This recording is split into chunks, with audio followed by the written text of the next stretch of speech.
จอจิตโลดลุนกลมจมเริญชอเช่าเชลชาวกลมบังเกินโจจิตเกิดเกินตกปีปุ่นชอชกสร้างบาปลุกเอาซานโยยังสันดานเอาตุนพลุนดอดดิ่งโมหะพีเรตงนทอทานศกจุนกงหนึ่งบานโดโปรดัชนัยพอลบนคลูนโดวัตนะขบูนตามลมอานนอนในนอมเจ็ดขัดสันดานต่อตามลมอานเปรตตูเมียนทอไทยรักษาพอลปัจจุบันโตตีนตกต้นกรอนจีเย็นทอทนสมบัติกูทวเตียนโนนิใส่เมียนบนกรุกรอนบอบากำมนกูลบดานพอผัดปีปรานกลมคเนขนอนปอปุดเปียตรึงเล็บบอนตอนพอไพโมหันปิดปุ่มเมียนโมมือไทยตอมพอลบนมุนโยโยจิตตุนตกจิสเปียนโรริ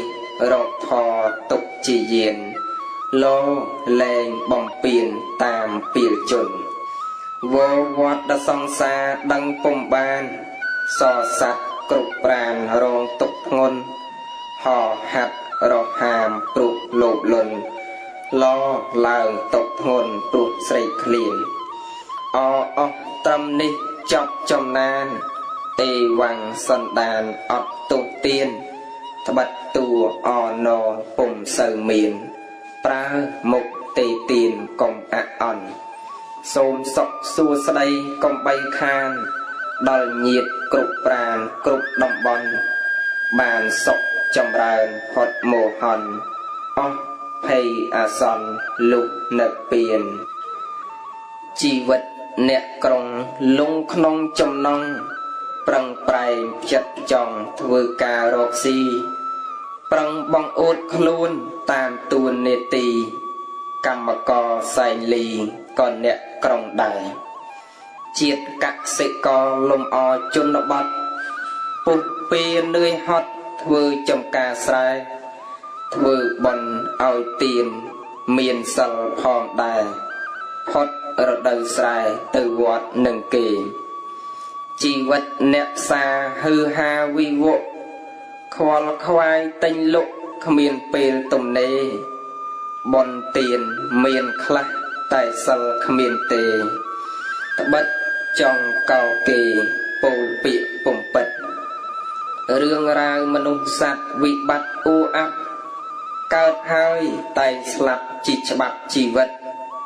ตรึกลมประมาทกอดใบริกิดโยสลจิมิตนุปัดประสางเนกรงก็สลับเนสไรก็สลับตรึตายประหยัดฉับรกเพลิดาประหยัดมีประดักบัญชีปราวิบันดาสาสาวจำนัยกุมนิดประสางปัจจีอดมวิจีรวมซอมปัจจีทลายทลาขัดคอมเรียนโซปัดเมียนปัญญาเมียดาใบดาจีเนเมียนกุลบานเกิดจีมนุษย์คอมเพล็กซ์ซัลตีนเปรตทอจิสเปียนฉลองบานยุกไงเบาโลแพะกระควักขาดลูกใสโตสะจอบใดลูกแม่ระนาเบาควักสัตทีกอมปรีบนเจเบาควักวิริยะกอมปรีกัจกา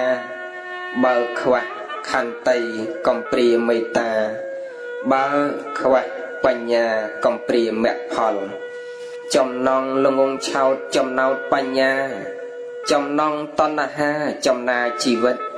จำในเปรตทอจมนุยเปลือยจัดจำนายเรียนปัดจำรานจำในจมเนื้อเพลยคอบนจอกสัตทีจมนูนจอบปีเจนจำกิเลยจมเปะบ่มนอลปลุกแต่ปลอดภัยบ้าขวะดำเรกิเลยทมทอดจมโนโจจรานก็คงแต่ออก ត្បិតអ្វីរបស់មិនដែលទៀងទាត់ពាក្យពីបុរាណបានចែងប្រកាសសូវក្រសម្បត្តិកុំខ្សត់បញ្ញាសុជីវធម៌តែងលំអមនុស្សគ្រប់ជនស្រីប្រុសដែលកាន់រក្សាទោះមានឬក្រធំតូចយ៉ាងណាបានកាន់រក្សាថ្លៃថ្លាឧត្តមអំពើឆ្គាំឆ្គងកន្លងមិនល្អសុជីវធម៌ជាអ្នករៀបចំដកចោលអំពើណាដែលពុំសមឬស្រង់សន្សំទុកអំពើល្អចេះខ្មាស់ខ្លួនឯងក្រែងអ្នកដទៃចេះលោកចេះលៃវិន័យឬធម៌លោកអូនឆាន់ឲ្យឆ្អែតឲ្យសមនឹងទឹកបតីខ្ញុំបកណាចង់ឲ្យឆ្អែតហើយមិនចង់ឲ្យឆ្អែតថ្ងៃហ្នឹងទេឲ្យឆ្អែតប៉ិនគ្រាន់ថាពេលវេលាដែលមកទៀតមិនដឹងថ្ងៃណាទេព្រោះយើងវាចិត្តគ្នាណាគ្រាន់តែជិះមកពី3ម៉ោងហើយខ្វះខាតអីយ៉ាងណាអធិស្ឋានញាតិញោមពុទ្ធបរិស័ទណាហើយតិចទៀតខ្ញុំបកណាត្រូវរតនានិមន្តទៅវិញផងបញ្ញាប់មានធរៈកិច្ចនៅពេញនោះទៀតហើយចង់មុននឹងឃ្លាតពីលោកបងប្អូនចាស់គ្រប់ព្រះអង្គទៅសុំផ្ដាំកណានិមន្តឆាន់បដើហើយសោតតៈនឹងស្ដាប់ខ្ញុំបកណាតិចទៅណាសុំផ្ដាំថាណាយើងមករស់ច្រកកោនក្នុងមនុษย์ពុទ្ធសាសនានេះគប្បីពេលដែលយើងចេញពីពុទ្ធសាសនាទៅវិញត្រូវនឹកប្រភពខាងដើមដោយចាស់បុរាណលោកត្រើនតែនិយាយថាណាច្រកម្លប់ឲ្យនឹកឃើញប្រភពហ្នឹងហើយអញ្ចឹងមានន័យថាយើងច្រកក្រោមម្លប់ណាយើងត្រូវនឹកឃើញប្រភពម្លប់ហ្នឹងណាកុំចេញពីសាសនាទៅវិញខ្ញុំបកណាឃើញរាល់ថ្ងៃនេះណាមានខ្លះព្រះសង្ឃយើងដែលបួសច្រកកោនក្នុងពុទ្ធសាសនារៀនសូត្រចេះដឹងក្នុងពុទ្ធសាសនាធំធាត់ដោយសារពុទ្ធសាសនាណាដល់ពេលចេះដឹងហើយធំធាត់ហើយមកវាយបកបន្ទុះសារាយនឹងសាសនាទៅវិញណាចឹងសូមសង្ឃឹមថាលោកអូនលោកប្អូនចាស់គ្រប់ព្រះអង្គមិនអញ្ចឹងទេកណាខំប្រឹងធ្វើម៉េចយើងថែរក្សាតម្លៃសាសនារបស់យើងនេះកណាថែរក្សាតម្លៃសាសនារបស់យើងតួនាទីរបស់យើងជាព្រះសង្ឃពេលដែលនៅជាព្រះសង្ឃណាគ្មានកិច្ចអីសំខាន់ក្រៅពីទី1យើងសិក្សាធម៌អាសិក្ខាវិន័យឲ្យចេះចាំហើយណាសិក្សាអវាទរបស់ពុទ្ធចេះចាំហើយយើងបានយកទៅបដិបត្តិពលត្រូវហាត់ពុទ្ធលត់ដំអប់រំខ្លួនយើងឲ្យបានល្អហើយទី2ញ៉ាំងបរិស័ទហ្នឹងឲ្យបានល្អផងចេះដឹងខ្លួនឯងហើយពន្យល់បរិស័ទឲ្យបានយល់ដឹងអំពីបុណ្យបាបគុណទោសល្អអាក្រក់ខុសត្រូវរៀនសូត្រហាត់ពុទ្ធលត់ដំអប់រំខ្លួនឯងបានល្អហើយបានទទួលមានបរិស័ទផងនឹងសម្រាប់ប្រសងយើងអត់មានកិច្ចទូនីតិអីត្រូវទៅសន្សំកវលសន្សំខ្សែកណាសន្សំលុយកាក់ប្រាក់កាសដើម្បីទៅដឹងប្រពន្ធអត់ទេណាគោលដៅរបស់យើងនៅក្នុងសាសនានេះគឺយើងធ្វើម៉េចដើម្បីឲ្យសាសនាយើងរីកចម្រើនហើយសាសនារីកចម្រើនទៅបានគឺអាស្រ័យនៅលើលោកកូនម្ចាស់គ្រប់ព្រះអង្គនឹងហើយដែលយើងខំប្រឹងសិក្សាធម៌អាសិក្ខាវិន័យទៅណាទៅថ្ងៃខាងមុខទៀតណាបានឡើងជាព្រះអនុគុណក្តីព្រះគ្រូចាតិកាក្តីព្រះមេគុណក្តីឬក៏សម្ដេចសង្ឃអង្គណាមួយក្តីមើលមិនឃើញទេណាលោកប្អូនចាស់គ្រប់ព្រះអង្គថ្ងៃខាងមុខ20 30ឆ្នាំទៀតអង្គខ្លះអាចទៅជាមេគុណអង្គខ្លះអាចទៅជាអនុគុណអង្គខ្លះអាចទៅជាសមុខអង្គខ្លះអាចទៅជាសម្ដេចសង្ឃក៏ថាបានអញ្ចឹងពេលដែលយើងណាឡើងទៅជាស្អីក៏ដោយធំធាត់ទៅជាអីក៏ដោយគឺយើងកុំភ្លេចប្រភពដែលយើងធ្លាប់ច្រកកោនកន្លែងដែលយើងធ្លាប់រស់នៅណាផ្ដល់សេចក្តីសុខឲ្យយើងផ្ដល់ចំណេះដឹងឲ្យយើងហ្នឹងគឺយើងកុំភ្លេចប្រភពខាងដើមហ្នឹងកណាហើយបើសិនជាអស់និស័យទៅហើយណាលាចាកសិក្ខាបទទៅវិញក៏ត្រូវតែនឹកឃើញធាតុខាងដើម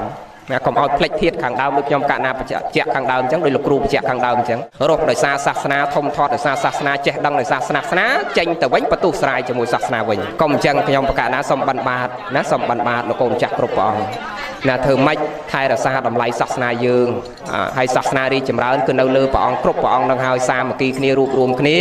សិក្សាធម៌អាសិក្ខាវិន័យបដិបត្តិធម៌អាសិក្ខាវិន័យហើយប្រឹងប្រែងរៀនសូត្រកណាប្រឹងប្រែងរៀនសូត្រសាលាប្រសក់ក៏ដោយគឺយើងអាចចូលរៀនបានគេអនុញ្ញាតឲ្យចូលរៀនតើក្រសួងអប់រំណាប្រសង់យើងក៏អាចចូលរៀនបានណារៀនសាលាបាលីក្តីរៀនសាលាប្រសក់ក្តីប្រឹងប្រែងរៀនសូត្រឲ្យបានចប់ឌីប្លូមក៏ចប់បាក់ឌុបបើមិនបានទៅរៀនបរិញ្ញាបត្រឲ្យហើយទៅបានត្រឹមបាក់ឌុបដែរណាអញ្ចឹងខំប្រឹងប្រែងរៀនសូត្រលោកកូនចាស់ព្រោះយើងមកបួសនេះភាគច្រើន 90% គ្មានកូនអុកញ៉ាកូននាយករដ្ឋមន្ត្រីឧបនាយករដ្ឋមន្ត្រីកូនឯកឧត្តមជំទាវមកបួសទេណាយើងអ្នកបួសនឹងភាគច្រើនសិតតែតកូលក្រោកសតណាអត់លំបាកណាវេទនា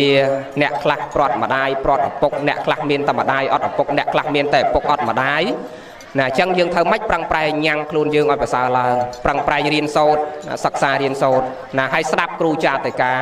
ស្ដាប់ប្រសង់ចាស់ចាស់លោកទូមានព្រានបដៅណាទង្វើណាដែលលោកចាស់ចាស់ធ្វើមកល្អយើងយកមកដាក់ក្នុងខ្លួនយើងណាប៉ិនបើមើលឃើញលោកខុសណាលោកមិនគប្បីទង្វើអាកប្បកិរិយាណាមិនសមគួរយើងកុំធ្វើតាមលោកណាយកតាណាល្អយកមកដាក់ក្នុងខ្លួនណាយ៉ាងណាពាក្យសម្ដីលោកទូមានព្រានបដៅត្រូវទៅស្ដាប់ត្រូវគោរពឲ្យតម្លៃប្រគ្រូចាតិកាប្រគ្រូសូត្រស្ដាំប្រគ្រូសូត្រស្វែងបកណាគុណចាស់ដែលចាស់ចាស់ភាសាជាងយើងហ្នឹងណាលោកទូមានមកល្អហ្នឹងគួរគប្បីស្ដាប់ហើយសង្ឃឹមកណាសង្ឃឹមថាប្រឹងប្រែងរៀនសូត្រគ្រប់ព្រះអង្គគ្រប់គ្នាកណាហ្នឹងហើយឆាន់ទៅចប់ពីចង្ហាន់ទៅខ្ញុំកណាងើបម្ដងមួយអង្គជាជួរដូចយើងមកមិញអញ្ចឹងហើយចាំឲ្យម្ចាស់ទៀនគាត់ប្រគេនបច្ច័យ4ប្រគេនថ្នាំដោះធ្មេញប្រគេនច្រាស់ដោះធ្មេញអាហ្នឹងយកទៅប្រើតាមបន្ទប់រៀងខ្លួនឯកជនណាថ្នាំដោះធ្មេញច្រាស់ដោះធ្មេញស្បែកជើងណាបច្ច័យ4ណាស្ករគ្រាប់អីអាហ្នឹងយើងចាំឆាន់មូលគ្នាវាយអាកាំងមកឆាន់ជុំគ្នាទៅដោះគោដឹកអីប៉ុន្តែរបស់ប្រើផ្ទាល់ខ្លួនឯកជនមិញនេះដូចជាសាប៊ូដូចជាថ្នាំដោះធ្មេញច្រាស់ដោះធ្មេញអីហ្នឹងបច្ច័យ4ហ្នឹងយើងរៀងអង្គមកណាចាំពេលឆាន់ហើយចាំខ្ញុំកណាឲ្យងើបចាំងើបម្ដងកណាហ្នឹងហើយពុទ្ធបរិស័ទយើងដូចគ្នាដែរញោមតាយាយចំណោះជើងវត្តយើងនេះ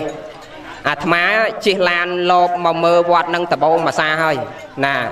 ចេតកិត្តតែហេតុអីបានលោកអត់ចង្ហាន់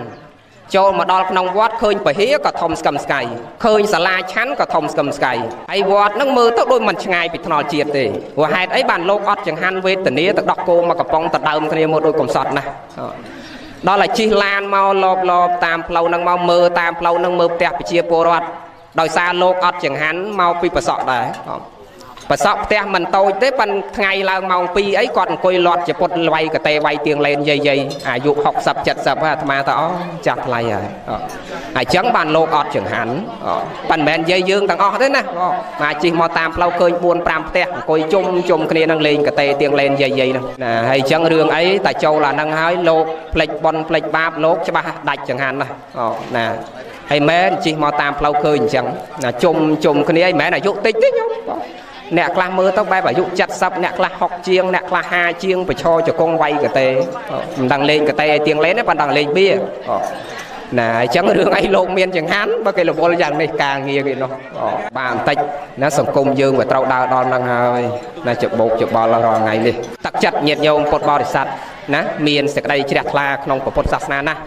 លោកប្អូនមើលប្រសក់បរិស័ទគាត់លះបង់ណាស់ព្រះអង្គញាតិញោមខ្លះមានត្រីអាំងតាមចនិតណាបុក7តាមបន្តិចណាត្រីជៀនត្រីអាំងតាមចនិតទេគាត់អត់ហ៊ានហូបខ្លួនគាត់ទេបងកណាផ្ដាច់ពីមាត់ខ្លួនគាត់កូនក៏មិនឲ្យមាត់ខ្លួនគាត់ក៏មិនហូបសុកចិត្តយកមកប្រគេនយើងណាដើម្បីឲ្យប្រសង់លោកបានឆាន់ញ៉ាំងជីវតិនត្រីនឹងឲ្យប្រព្រឹត្តទៅបានល្អចឹងពេលដែលយើងឆាន់ចង្ហាន់ប្រសក់ចូលដល់ក្នុងមាត់យើងនេះភ្លាមយើងចាប់ផ្ដើមគិតភ្លាមគិតថាចង្ហាន់ដែលបរិស័ទបានមកនេះគឺបានមកដោយលំបាកវេទនាញើសឈាមរបស់គាត់ចឹងយើងត្រូវបំពេញកាតព្វកិច្ចតួនាទីសងគាត់វិញតាមរយៈអីណាសងបរិស័ទវិញតាមរយៈអីសងបរិស័ទតាមរយៈដូចខ្ញុំបកណាបញ្ជាក់ខាងដើមអញ្ចឹងព្រះអង្គគ្រប់ព្រះអង្គត្រូវខំប្រឹងប្រតិបត្តិខ្លួនឲ្យបានល្អសិក្សាធម៌អាសិក្ខាវិន័យណាគោរពទៅតាមមាគាដ៏ល្អប្រសើររបស់ព្រះដែលមានពុភិណាយើងធ្វើម៉េចយើងបដិបត្តិធម៌អាសិក្ខាវិន័យឲ្យបានល្អហ្នឹងហើយជាការសងគុណសិក្សារៀនសូត្រធម៌អាសិក្ខាវិន័យចេះចាំហើយយកទទួលមានព្រានបដៅហាត់ពុតលុតដំប្រាប់ប្រងដំណងផ្លូវគាត់ហ្នឹងហើយជាការសងគុណហ្នឹងហើយជាការសងគុណហើយបើសិនជាគាត់លះបង់គ្រប់បែបយ៉ាងដើម្បីយើងគ្រប់គ្នាដើម្បីសាសនានេះណាហើយយើងអត់បានប្រព្រឹត្តព្រហ្មចរិយធម៌ណាភ្លើនសបាយទៅតាមសង្គមអូសទាញដែរហ្នឹងណាសម្ភារៈនិយមដែរហ្នឹងគឺធ្វើឲ្យតម្លៃពុទ្ធសាសនាយើងអាចធ្លាក់ចុះណាឲ្យសពថ្ងៃនេះលោកកូនចាស់គ្រប់ព្រះអង្គឃើញហើយគេកំពុងតែជ្រៀតជ្រែកណាស់សាសនាយើងសពថ្ងៃនេះកំពុងតែរងគ្រោះចឹងធ្វើម៉េចព្រះអង្គគ្រប់ព្រះអង្គខំប្រឹងថែរក្សាតម្លៃសាសនាយើងសិក្សារៀនសូត្រធម៌អាសិក្ខាវិន័យប៉ុណ្ណឹងចោះចាំជួបគ្នាថ្ងៃក្រោយទៀតអត់មានពេលវេលាច្រើនទេលោកគ្រូឆាន់ចង្ហាន់មួយម៉ាត់ហើយត្រូវប្រគេនបច្ច័យ4ព្រះអង្គគ្រប់ព្រះអង្គប្រគេនសំរបស់ប្រើប្រាស់តល់ខ្លួនហើយត្រូវនិមន្តត្រឡប់ទៅវិញឥឡូវហ្នឹងណាហ្នឹងប៉ុណ្ណឹងចោះហើយញាតិញោមពុទ្ធបរិស័ទយាយតាលោកគ្រូចាតិកាប្រាប់ថាយាយតា20នាក់ហ្នឹងចាំពេលពិសាបាយហើយចាំជួបជាមួយអាត្មាក៏ណាជូនបច្ច័យយាយតា20នាក់ដែលព្រះគ្រូចាតិកាលោកប្រាប់ថា20នាក់យាយតានៅក្នុងវត្តក៏ណាហ្នឹងហើយ